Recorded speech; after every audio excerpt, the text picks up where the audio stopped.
Good morning. I'm delighted to serve as the moderator for this morning's plenary session. In addition to a moderator, I'm a chemist, a lover of computer science and math, a quantum mechanic. I'm also a woman, an Asian American, a first-generation scholar, and an advocate for diversity, equity, and inclusion. I am HPC.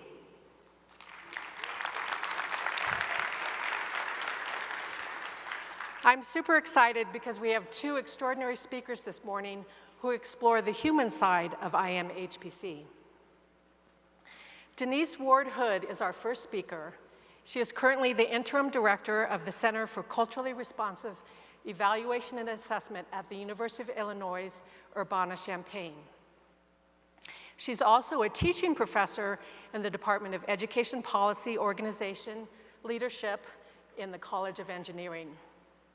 She previously served as the Director of Online Programs in the College of Education, the Director of Graduate Studies in the Department of Education Policy, Organization, and Leadership, and the Faculty Coordinator for the Diversity and Equity in Education degree program.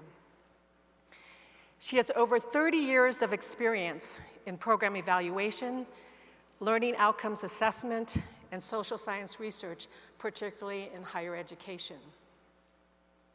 Dr. Ward will lead us through a thought-provoking conversation about ways in which an awareness of and an intention to individual identities can spur creativity, innovation, and productivity.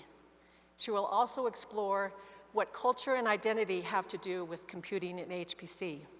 Please join me in welcoming Dr. Hood to the stage.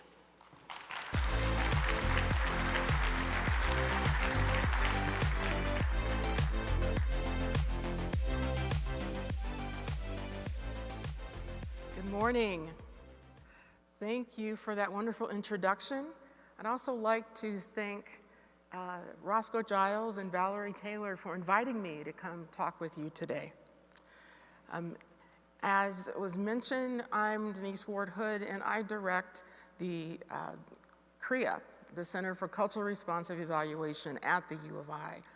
Now, CREA is an interdisciplinary endeavor that brings together program evaluators and researchers from all across the college and the university, as well as domestic and international partners, to address the growing need for policy-relevant studies that take seriously the influences of cultural norms, practices, expectations in the design, implementation, and evaluation of social, STEM, and educational interventions. The creation of this interdisciplinary center is grounded in the need for designing and conducting evaluations and assessments that embody cognitive, cultural, and interdisciplinary diversity, and to address questions, issues, and theories and practice related to what is termed as culturally responsive evaluation, or CRE, and culturally responsive assessment of student learning outcomes.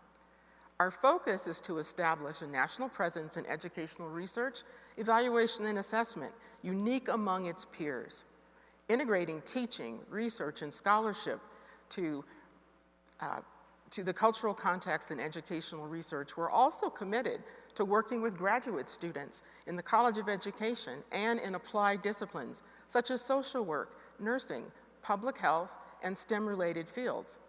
The overall goal of the center is to encourage not only culturally sensitive evaluation and research, but culturally responsive evaluation and research as well. Culturally sensitive and responsive practices both recognize culture as central to the research process. As an evaluation practitioner and educator, culturally responsive evaluation design forms the foundation of my work. It determines the evaluation questions, and it frames the description of the project and program initiative. These are some of the questions that we pose in planning and implementing evaluation. And I'll also point out that many of these questions apply very nicely to the work that you do in all the various areas of HPC. So we might ask, who's developed the program and for what purpose, and for whom?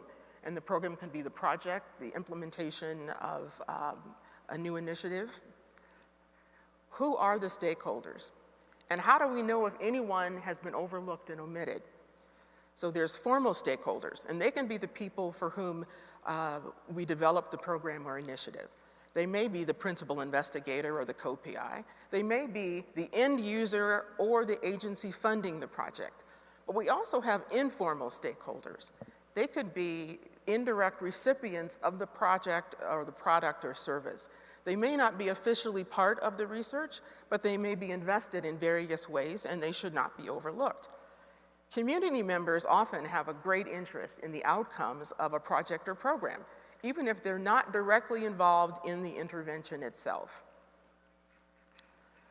What would success look like? How is it operationally defined? Is the definition determined by the funder? And how would success be, would success be the same for all of the stakeholders? What is acceptable evidence of success? And who decides the criteria or threshold for that success? We think about it as success for whom? Because everyone involved in the project or receiving the service or being a participant in the research that you do might not experience success in the same way. We want to know who is and is not included in the process. So, and who decides who is included. So sometimes in working on a project, we may talk to the funders and the people who are in charge, but we may forget to include people who may not necessarily be represented in that discussion. In CRE, there's an intentional examination of power and privilege relationships. How do power structures play out? How might these power structures impact the project? Someone who is not initially seen as the decider may actually yield a great deal of influence over what does and does not happen. So keep in mind that the people with power aren't necessarily the ones in charge. Is attention paid to possible unintended consequences, particularly for stakeholders with less power and privilege? So maybe we create something, we design something, we develop something, and we think we know how it's going to be used and how it's going to help and empower people, but perhaps not, simply because we didn't know to ask other people. Are there risks and benefits assessed for the different stakeholder groups? So there isn't just one risk and benefit, it may be different for several groups. To do this, we employ methods such as interviewing, observation, we review documents, reports, and other things in order to get a feel for what those consequences might be. This, when we're talking to the people who are only those in charge, we can very often miss out on this important information. So addressing these questions is part of an ongoing collaboration between a PI and a person requesting the evaluation or the research project. The answers can be complex and nuanced. Depending on the duration of the project, we may have to revisit these over time. The common thread through all of these questions touch on some aspect of culture. So putting CR practices into research and evaluation is not all sunshine and rainbows, as you might imagine. Communication has to happen early and often with the people requesting the evaluation and in building the evaluation team. See, evaluators come from a wide range of disciplines. They may be sociologists, psychologists, statisticians, engineers, or anthropologists. And this strength, they bring together folks with a lot of different and complementary research skills, research training, and theoretical orientations. We also may need a cultural guide. A cultural guide is someone embedded and knowledgeable about the cultural context we are entering and can help educate the evaluation team on how things are done around here. So, I'll use Comic-Con as an example. I'm also outing myself as a nerd, so there you go. Anyone here ever been to Comic-Con or a similar gathering? I see a few hands barely because there's lights in my eyes. It was awesome, but I've got to give you a little bit of backstory. So I've wanted to go to Comic-Con forever. Years ago, my sister and I finally decided that we're going to do this. Getting tickets to Comic-Con is a whole thing. So if you've done it, you understand. If you haven't, be prepared. So we were down for the adventure, and we did it. So in 2019, we achieved the goal. We were going to Comic-Con 2020. Yep, 2020. Due to the pandemic, we couldn't go in 2020. We also couldn't go in 2021.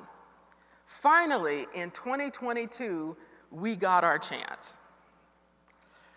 My sister had been before, but I was a first-timer. Actually, she'd been several times before. While I felt somewhat in my element among all these other sci-fi, fantasy-loving, geeky nerds, I did not know the rules or norms for Comic-Con. My sister was my guide. I also did a lot of observing and listening to get a feel for the place. The conventioners had a culture all their own, and then I learned there were many subcultures embedded within that. Of course, I was not trying to conduct any research there, but the stakes were still pretty high because I wanted to have a good time. So, more about the significance of culture. When I was a faculty member at Northern Arizona University, I was an external evaluator for the Lowell Observatory Navajo Hopi Astronomy Outreach Program. This is a fascinating project, and in order to design and conduct the evaluation, I had a lot to learn about Denice and Hopi culture, their schools, and their families. For example, one of the projects that we did were astronomy nights, where the Lowell astronomers, students, teachers, and the students' families, we would all head up to the upper regions and observe the stars. The cultural guide that was with us throughout the entire project helped us understand things like there's certain stories about the stars and planets that are only told at certain times of the year. And so it's inappropriate to tell those stories at the wrong time of the year. So knowing that was very helpful in figuring out how to navigate this project. An important part of the cultural context was that everybody, siblings, parents, grandparents, everybody, they all come on these astronomy outings. So if we're thinking, well, the students are actually the main stakeholders in this project and the teachers, nope, it's everybody in the community.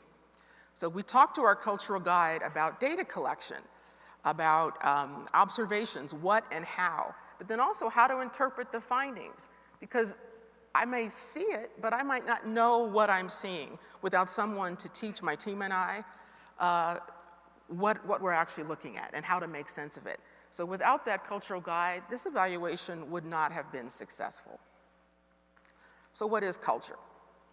Well, culture includes the way we do things, what we do. Supercomputing is a culture, as many of the other related fields within supercomputing. It involves behaviors, norms, customs, traditions, and structures that a group of people share.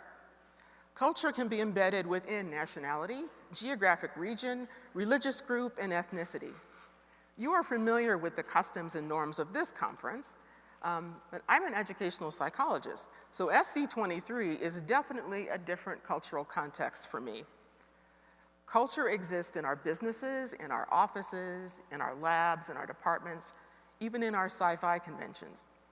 If we've been there for a while, which some of you have been to SC23 multiple times, you probably don't even notice it. In fact, we may not pick up on it unless we go to a different conference or someone else's lab or someone else's office or unit. If you're only visiting for a short time, we may observe the cultural landscape in passing.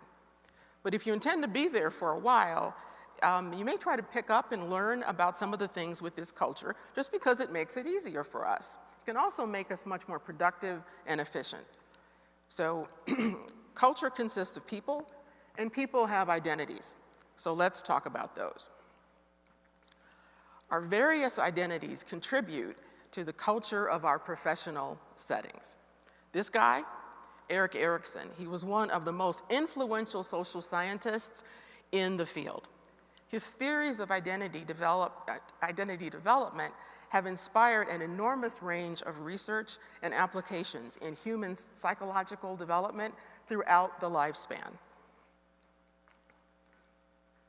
Erikson said, "Identity provides one with a sense of well-being, a sense of being at home in one's body, a sense of direction in one's life, and a sense of mattering to those who count."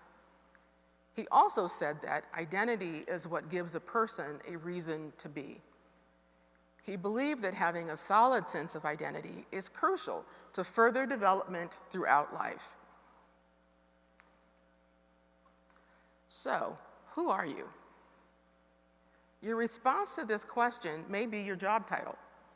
Your connection to the world of computing is undoubtedly important to you. It may be your relationship with others, such as daughter, partner, father, aunt, or cousin. It may be who you were, or who you aspire to be, or things you enjoy. Perhaps you were an athlete in high school or in college. Maybe you are a skier, a rock climber, or a guitarist. You could be learning to be a pastry chef, or maybe you're an aspiring novelist. I identify as a Black American, hetero, cisgender, baby boomer, Catholic Christian, native English-speaking, middle class, Midwestern, right-handed, doctoral degree-holding woman. Oh, and I'm also a sci-fi nerd. So these are just a few of my identities, some of which are visible to you and others are not. But why does it matter? Because all of these identities influence our worldview, perspectives, and interactions with others. You can make a list in your head. How many things would you think of? Keep in mind that everything on your list is not equally salient all the time. Some identities may foreground and some may background depending on the stage you are in your life. Think of identities like these concentric circles. What would you put in the innermost circle? What would go in each one of the other circles? What would change over time? For example, when my children were little, parent would have been a core identity. When I was writing my dissertation, doctoral student was an identity that took up a lot of space. So you get the idea. Does this mean that the other identities just disappeared? Of course not. But I just didn't think about them as much. I don't tend to think about being right-handed either, probably because 80 to 90% of the people in the Western countries are right-handed. My students and I do this exercise in my class about college student development. It always surprises me how many aspects of their identity they can recall. The ones that are the least salient to them are the ones that they most often tend to forget. Each of us brings these identities along with our biases into our professional spaces. The biases can get a bit messy, but knowing that we all have them can make it easier to understand. Our identities, or more specifically, our lived experiences with these identities, can shape our personal as well as professional lives. Our professional identities, such as academic credentials, job titles, publications, awards, these signal who we are in the field. These are no doubt very important to us. They are outward-facing and how we present ourselves to others. They help define us. Our work is important to us, and we derive great satisfaction, dare I even say joy, from our work. It can be motivating, validating, and inspiring. Through collaborations and networking, we expand perspectives, research interests, and ways of knowing. But our worldview is just that, our worldview. Framing my worldview as a way and not the way is a way I can open up and explore possibilities of cultural humility. Cultural humility is a concept introduced in 1998 by physicians Melanie Trevelyan and Jan Murray Garcia. The cultural part of cultural humility refers to the beliefs, attitudes, behaviors, customs, and practices of a society, group, or a person. It includes aspects such as racial and ethnic background and religious beliefs, language and communication norms in a community or a family. The humility part refers to the idea that a person is open to self-examination and has a willingness to take steps to genuinely learn about self and others.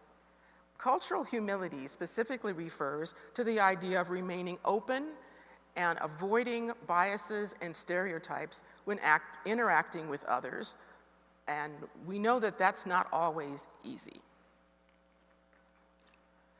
So several years ago, in the late 1990s, I traveled to South Africa. It was a work-related trip, and I was also looking forward to my first trip to the continent. I was excited to go to the motherland and embrace my ancestral culture. I was walking through the Miami airport on the day of departure, and a man approached me and asked me a question in Spanish.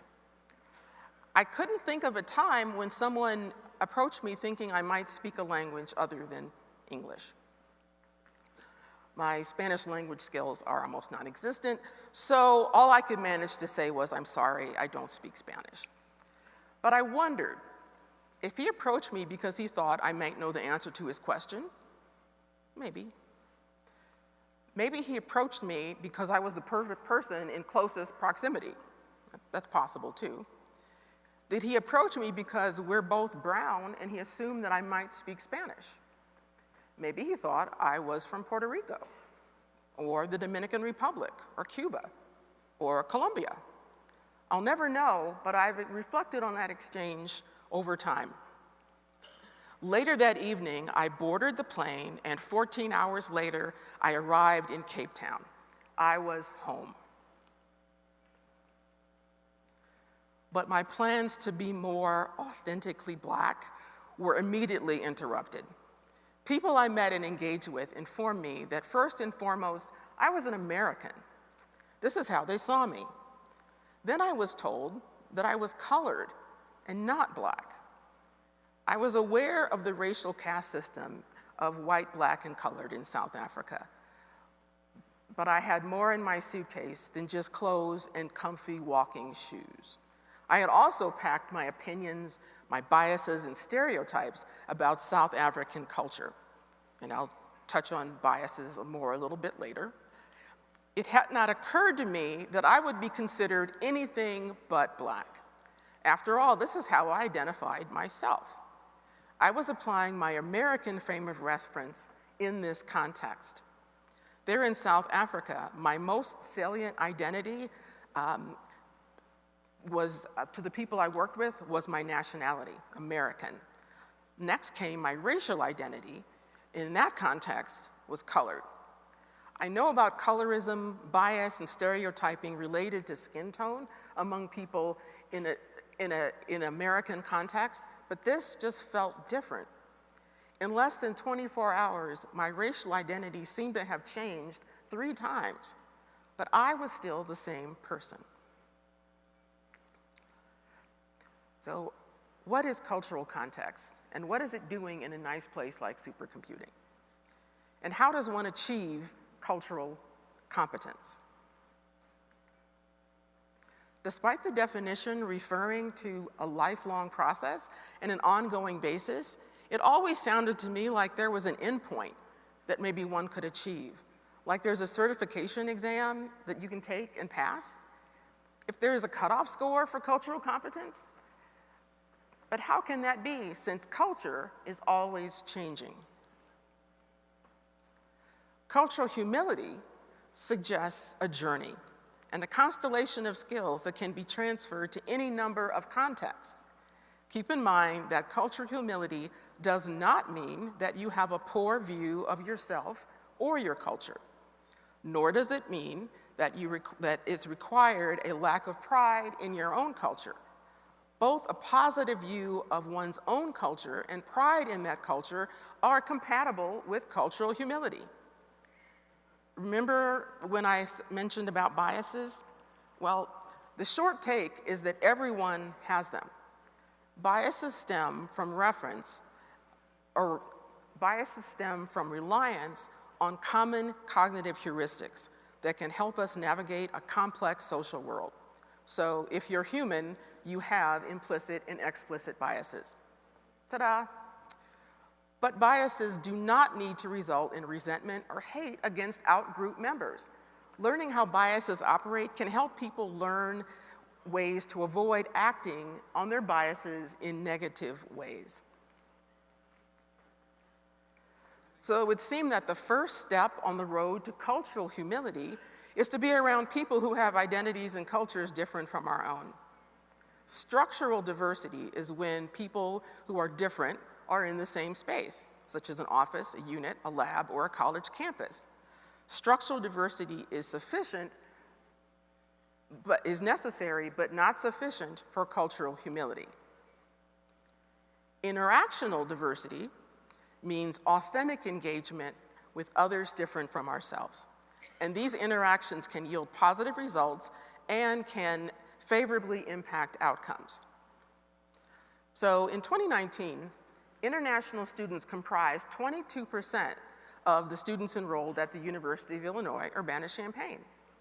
The Office of International Student and Scholar Services conducted a survey of international students to learn about their experiences. Their data revealed that, although there were many international students among those enrolled, these students reported very limited engagement with those outside of their own national group. This is an example of structural diversity, crayons in a box, but an absence of interactional diversity. Despite their numeric representation, international and domestic students were having very little meaningful engagement, which is unfortunate because it was a lost opportunity for everyone. So we may be going for interactional diversity, but we often end up with crayons in the box, or we often settle for crayons in the box. Working with people different from ourselves can result in improved performance. In our box, the crayons, there's one of each color, right? Well, of course, people are way more complicated than crayons, and in the real world, the diversity may equal 1 or 2 people who are not in the majority group. And this can present challenges both for the one and for the many as well. No one benefits because authentic engagement is hard to accomplish in this setting. So there's many adjectives that can describe existing at that intersection between hypervisibility, where you stick out because you're different, and invisibility, where you're not really seen. Words like exhaustion, stressful, anxiety-provoking, vigilant, cautious, unsure, these all come to mind. I don't know about you, but for me, there's a definite inverse relationship between the level of anxiety and my ability to do my best work.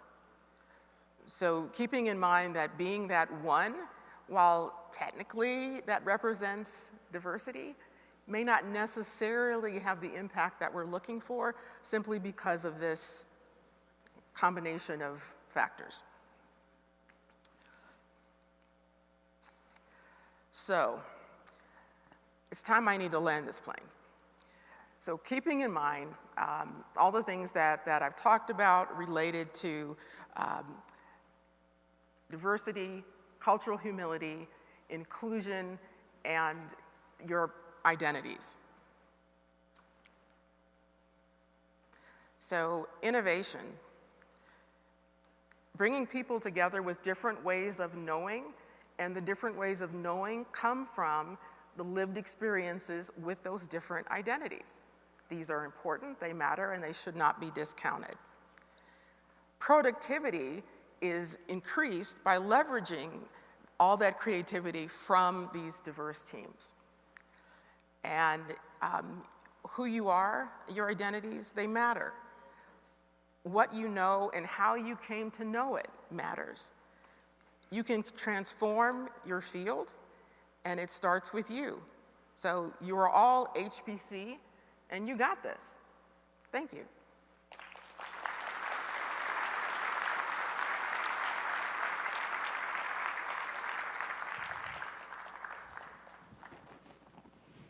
Thank you, Dr. Ward, for a really wonderful presentation on some great topics for this community. So we're going to open it up to questions now, so feel free to go to one of the microphones in the aisle, and I will also check online to see if we have any of our remote participants with questions.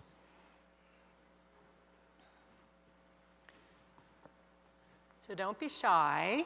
In the meantime, I'm just going to kick it off by asking you a little bit. I mean, I loved your presentation, and it's so relevant to this field, and especially here at supercomputing.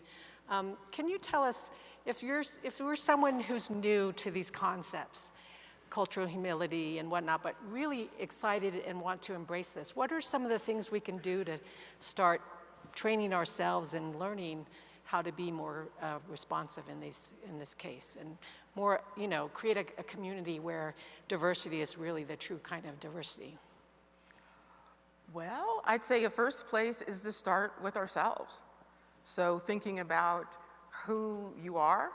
Sometimes when we're thinking about understanding other cultures, we tend to think of it as other people. So when you Google a picture, Google the culture per se, you're not going to get your local mall on a Saturday afternoon. You're going to get pictures of people somewhere else in the world doing other things. But that discounts the fact that it exists everywhere. So definitely starting with yourselves. There's also a great deal of accessible information, not necessarily impossible to penetrate research, but accessible information on how does this work in the discipline. And it's very helpful to have this information related to what you do.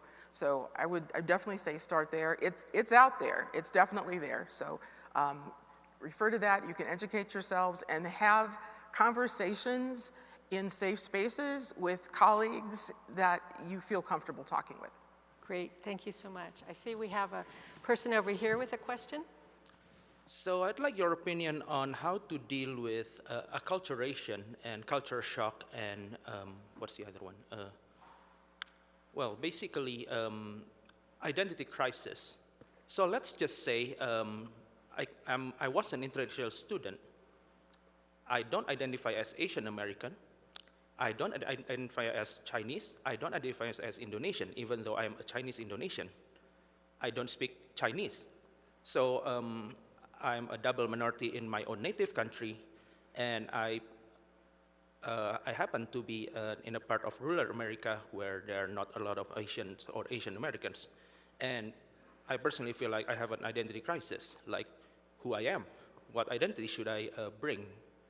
So I'd like your opinion on that. Thank you.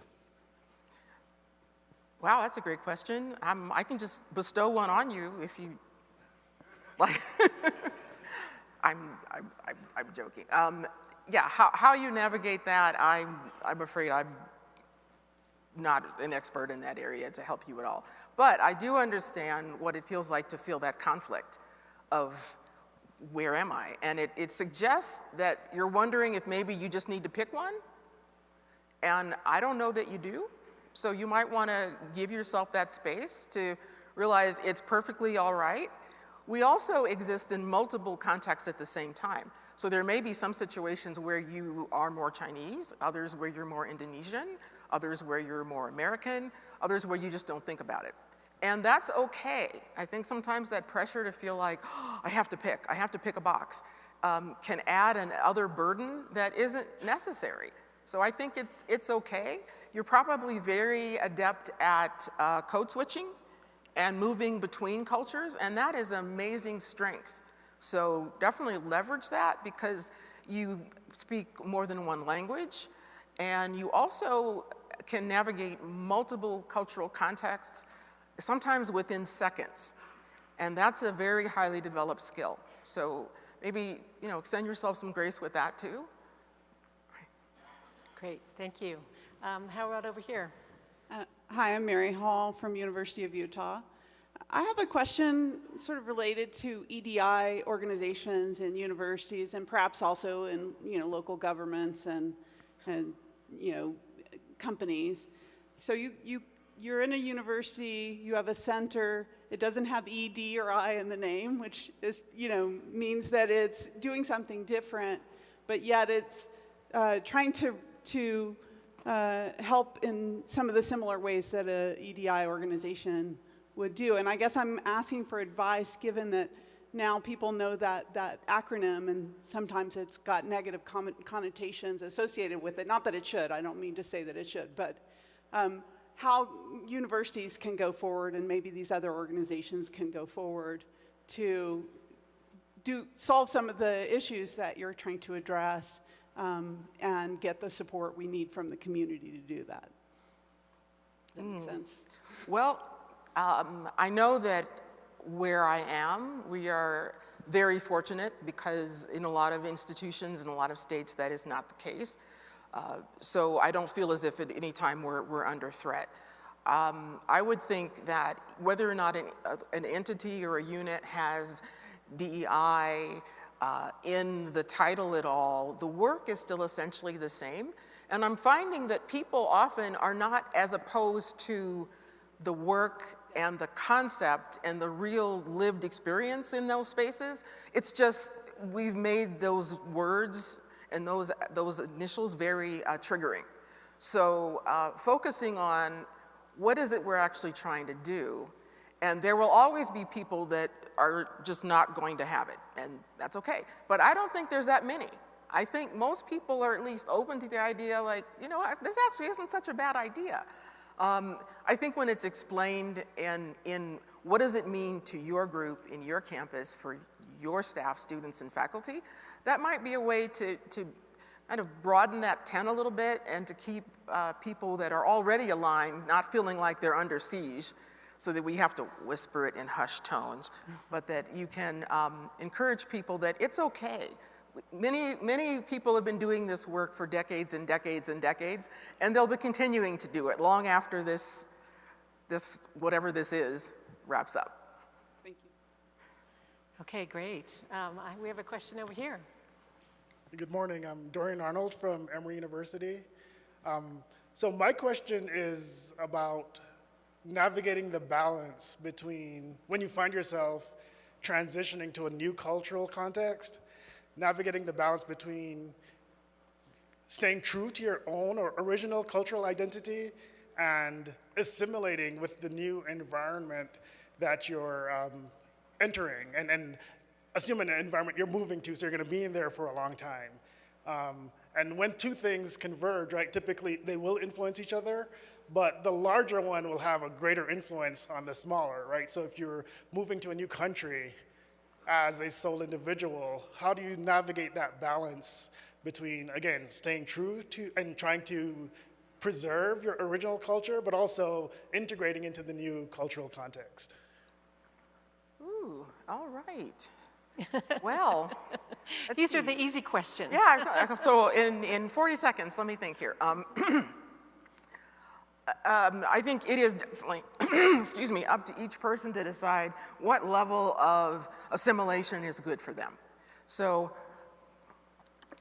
from friends and colleagues who have gone to work and live in other countries, they tell me that part of the excitement is to just really soak it up. They get involved, they learn the language, they want to learn everything they can about the culture. And then there starts to feel a little guilt. Like, am I abandoning my own culture?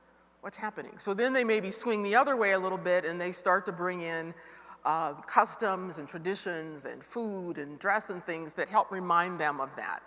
And finding that balance, I think, between where you're comfortable and that guilt, I think it's everybody's decision. But I'm hearing a little bit in your question, similar to our first questioner, sort of like, should I be doing something? Am I doing something wrong if I don't do this? And I don't know. I mean, getting to a place where you're comfortable in your skin and you can live and work and thrive and do your best work, I think that point is on a continuum, and it's going to be a little different for everybody. So you're probably more aware of any difference when you go to a space where you stick out. And if you forget, there will always be somebody who will remind you. But I don't know that you necessarily have to feel like, oh, is there a sweet spot of assimilation and retaining my culture and whatnot, because that may vary. That may vary day to day. So, you know, maybe on the 4th of July, you're feeling super American. But every other day, you're, yeah, okay, whatever. So I don't know if that answers your question. I hope that helps. Thank you.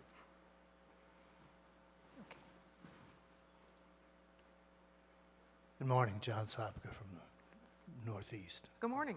New England. So I'm wondering about the importance of establishing your identity. I understand the importance of recognizing the sources of your potential biases, and those are myriad, and most of them are related to your experience and what happened to you growing up. Now, what happened to you is frequently a result of other people's perceptions of your identity, but I acknowledge I'm not in a minority, but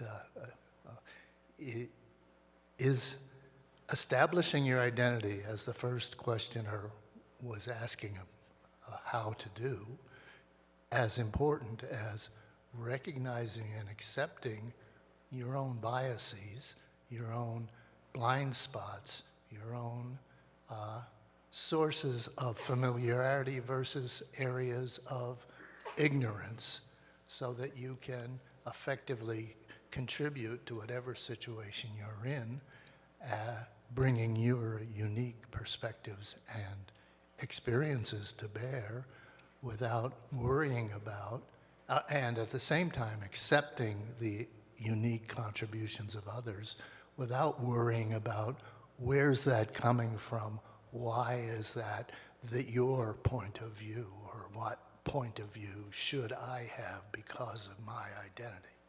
Is that something you can comment on? Well, thanks. That's a very, very thoughtful and complex, nuanced question. And I know we're just about out of time, so maybe I'll just touch on a piece of that. Earlier in the question, you asked about how does one establish identity.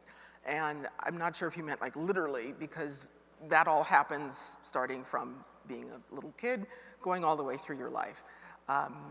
And those things are reinforced over time. I think that who that is, who you are and what does it mean will vary. And it definitely depends on what you mentioned, how you react to people and how people react to you. Those things shape your perspectives. Your identity also shapes the kinds of experiences you have. So in those identities and in those personalities, ways of interacting, you're gonna have a different experience. You're probably different than hers or his or mine, and that's not a bad thing at all. Thanks. Wonderful. Well, let's thank Dr. Ward for her presentation, and thank you all for great questions.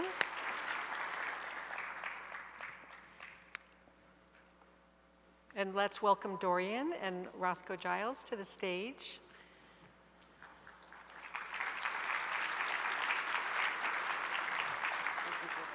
Thank you.